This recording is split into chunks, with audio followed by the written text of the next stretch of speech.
My Brilliant Career is a novel by Miles Franklin, published in 1901.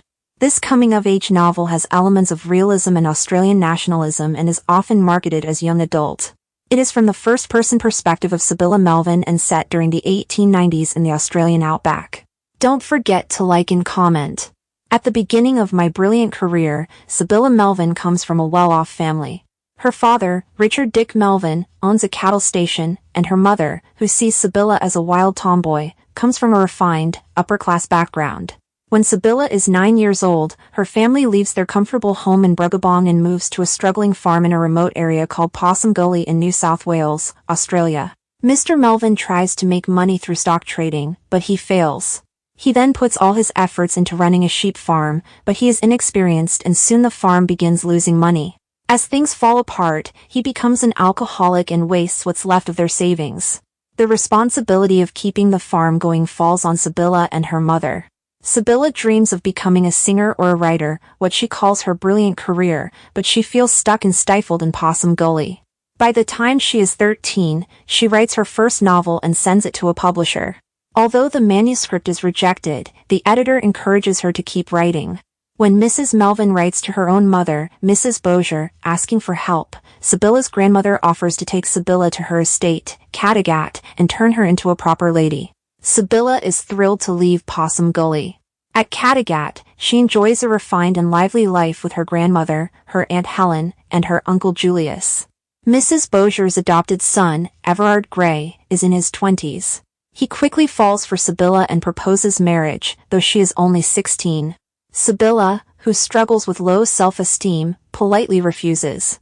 When Everard visits again at Christmas, he suggests she pursue a career on the stage, which excites Sibylla, but her grandmother disapproves, thinking it improper for a young lady. Another resident at Kattegat is Frank Hawden, a farm worker who constantly makes unwanted advances toward Sibylla, despite her rejections. Sibylla meets Harold Harry Beecham, the wealthy owner of the nearby Five Bob farm. They start a romantic relationship, and when Harry proposes, Sibylla says yes, but only on a trial basis. She agrees to a 3-month engagement, during which they can decide if they're truly right for each other. But when Harry tries to kiss her, Sibylla panics and hits him. She feels ashamed, but Harry forgives her, and they secretly continue their engagement. At Sibylla's 17th birthday party, Harry becomes jealous of how she talks to other men and scolds her. Sibylla returns his ring but later apologizes. Their relationship is tested again when Harry suddenly loses his wealth and has to sell his farm. He offers to break off the engagement, but Sibylla promises to wait and marry him when she turns 21 if he still wants her. They agree to not see each other for 4 years, giving Harry time to rebuild his fortune. Soon after, Sibylla's mother writes from Possum Gully to say that Mr. Melvin has gone into debt with a man named Peter Mswat. To help the family, Sibylla is told she must become a governess for the Mswat family at their home in Barney's Gap. She doesn't want to go, but her grandmother insists she obey her mother. The Mswat home is filthy, and the family is uneducated. Mr. Mswat can barely read, and the only books in the house are farming records. Even the piano is broken. The children are badly behaved and look down on Sibylla. Mrs. Mswat refuses to discipline them, so Sibylla has to assert herself to earn their respect. Feeling miserable, Sibylla writes to her mother and grandmother begging to come home. They ask her to stay at least another year. Eventually, her hopelessness becomes so overwhelming that she falls ill and is sent back to her family at Possum Gully. Back home, Sibylla recovers. Her father is drinking more than ever, and her younger sister Gertie has become her grandmother's new favorite. When Mrs. Bossier offers to take one of the Melvin children back to Kattegat, Mrs. Melvin chooses Gertie instead of Sibylla. Meanwhile, Harry Beecham returns to Five Bob Estate, now having regained his fortune. For years have passed, and he expects to marry Sibylla. But she believes he'll now prefer her prettier sister Gertie, so she writes to him and ends their engagement. Hurt, Harry leaves to travel to America. In the end, Sibylla believes that if she ever does marry, it will have to be someone who has suffered and struggled as she has, someone who understands her. She remains alone, unsure of her future. Although she feels that ambition can be pointless in a world where everyone eventually dies, she finds pride in being Australian and in the strength of the working class people around her. Looking out at the vast Australian landscape, Sibylla accepts who she is, a bush girl, and signs off her story, wishing her reader good night. Let's thematically analyze My Brilliant Career by Miles Franklin. Sibylla Melvin is a sharp, sensitive, and strong-willed teenage girl who doesn't fit into the world around her. She dreams of becoming a writer and resists a society that tells girls their only goal should be marriage and motherhood. From the very start, Sibylla makes it clear that she wants to live life on her own terms. Her rejection of traditional womanhood, like her refusal to marry, is what makes her stand out in her rural, late 19th century Australian community. When Sibylla moves to Kattegat, her grandmother, Mrs. Bossier, quickly makes it known that she believes a girl's only proper future is to marry well. She warns Sibylla's mother that if Sibylla stays too long at Possum Gully, she may be in danger of forming ties beneath her. Sibylla understands that her grandmother is of the good old school, who believed that a girl's only proper sphere in life was marriage. But Sibylla boldly declared, "I determined never, never, never to marry." At Kattegat, several men show interest in her, but the only one she remotely considers is Harold Beecham. Still, she doesn't want to belong to any man. When Uncle Julius teases her about Harold, she replies honestly, "I never intend to marry. I wish you would get me something to do, a profession that will last me all my life, so that I may be independent." What matters most to Sibylla is having a life of her own, free from obligations and expectations. Though she agrees to a temporary engagement with Harold, it's on strict terms. Before they are officially engaged, Harold becomes jealous of her friendliness with other men. This only confirms Sibylla's fears. Being married would mean being owned. When Harold offers her a ring, she hesitates because taking it would mean they were irrevocably engaged. Still, she accepts it, more from social pressure than desire. She blames the social laws that say a woman's sphere is marriage. People around her, especially her family, are shocked when she turns down a man like Harold, who has land and money. But for Sibylla, happiness can't be bought with property. By the end of the novel, she firmly tells Harold, "I do not mean ever to marry." It's not about rejecting Harold personally, but rejecting what marriage represents, a loss of freedom. As she puts it, it was only men who could take the world by its ears and conquer their fate, while women, metaphorically speaking, were forced to sit with tied hands and patiently suffer as the waves of fate tossed them hither and thither. When she arrives at Kattegat, her aunt eagerly begins shaping her into a proper lady, hoping to turn her into a refined, desirable woman for the marriage market. Her mother, Mrs. Melvin, shows her the cost of marrying the wrong man. Once graceful and cultured, Mrs. Melvin becomes worn down by her husband's failures and drinking. Her life becomes a warning of what happens when a woman is trapped by duty. On the other hand, Mrs. Bossier teaches Sibylla all the manners and moral rules society expects from a respectable woman. Living in poverty, with no education or refinement, Mrs. Mswat represents a womanhood stripped of beauty and gentleness by hardship. Her life is all work and survival, and though Sibylla doesn't look down on her, she sees how poverty leaves little space for anything soft or noble. Sibylla also defines her womanhood through her interactions with men. Her grandmother scolds her for being immodest and unwomanly when she thinks Sibylla has flirted with Frank Hawden.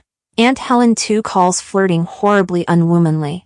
Sibylla often criticizes herself after being bold or angry with Harold, especially when she lashes out or refuses to behave passively. These are moments when she worries she isn't being ladylike. Only at the end, when she refuses Harold with sincere words, does she seem to find a way to express her womanliness on her own terms. The word unwomanly appears again and again, always linked to how Sibylla talks or behaves with men. It's a reminder that women in her world are expected to be graceful, obedient, and pleasing to men. Sibylla resists this at every turn. She wants to be something more, a writer, a thinker, a woman who chooses her own future. Miles Franklin shows poverty and hard labor wear down people physically and emotionally. When Sibylla's family moves to Possum Gully, they begin dairy farming, and Sibylla's narration gives a detailed account of the exhausting daily tasks, especially the challenges of raising cattle. In one chapter, she focuses entirely on a difficult procedure called lifting cattle, used when cows, too weak from heat and drought, collapse and can't stand up on their own. For 2 brutally hot summers, the Melvins battle this brutal climate. The cattle lie helpless in the dirt, and Sibylla describes how farmers must painfully haul them upright through a long, strenuous process. She repeats the phrase, weariness. Weariness, emphasizing the physical and emotional toll. Though everyone works tirelessly, most of the cattle die anyway. All their effort leads nowhere. The farm is left in financial ruin. Sibylla calls it being on our beam ends financially.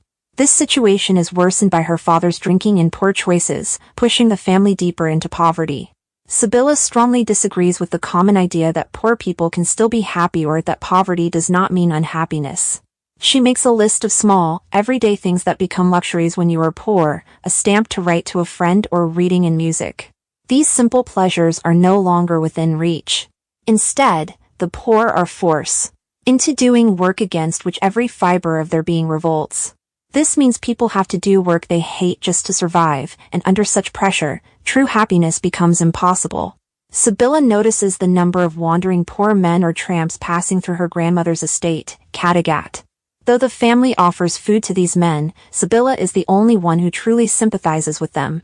She watches her grandmother help many squatters and struggling families, and begins to ask, in a wide young country, of boundless resources, why is this thing? She can't understand why a rich and growing nation like Australia allows so many of its people to suffer in poverty. When she lives with the Mswats, a rural family, Sibylla is appalled by their ignorance and the dirtiness of their home.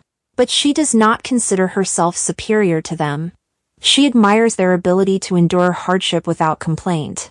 Their survival, despite terrible conditions, seems to her an act of courage. Sibylla speaks directly to Australia's working poor, calling them her sunburnt brothers and daughters of toil, and praises their determination. She warns that if the class divide continues to grow, then within a few generations, Australian workers will be as powerless and controlled as the Russian serfs who lived in total poverty and submission. She states, "Bravely you jog along with the rope of class distinction drawing closer, closer, tighter, tighter around you. A few more generations and you will be as enslaved as were ever the mujiks of Russia." Within her own family at Kattegat, Sibylla sees how the upper class looks down on the poor. Although Mrs. Bossier feeds the passing homeless men, Sibylla notices that the others in the household, like Uncle Julius, lack compassion. When she suggests that they hire the men for work, Uncle Julius scoffs, saying that work is exactly what these crawling devils are terrified they might get. His words strip away the humanity of these men, showing that any help given is more out of social duty than true kindness. Sibylla is disturbed by this hypocrisy. She goes as far as calling the wealthy bloodsuckers who profit from human sweat and blood and souls. Instead of seeing the poor as subhuman, she presents the rich as parasitic, surviving only by exploiting the hard labor of others. Though Sibylla often complains about her life as a peasant, she also respects the working class deeply. She believes that the peasants are the real backbone of the country. Still, she doesn't ignore the problems within the peasant class either. After she turns down Harry Beecham's marriage proposal for the last time, she finds herself surrounded again by what she calls nothing but peasant surroundings and peasant tasks. She admits that she has encouraged peasant ignorance, ignorance being the mainspring of contentment. By this, she means that the poor often remain content because they are unaware of better possibilities. Their ignorance, she insists, is because they are denied access to education and opportunity. Hope you share and subscribe.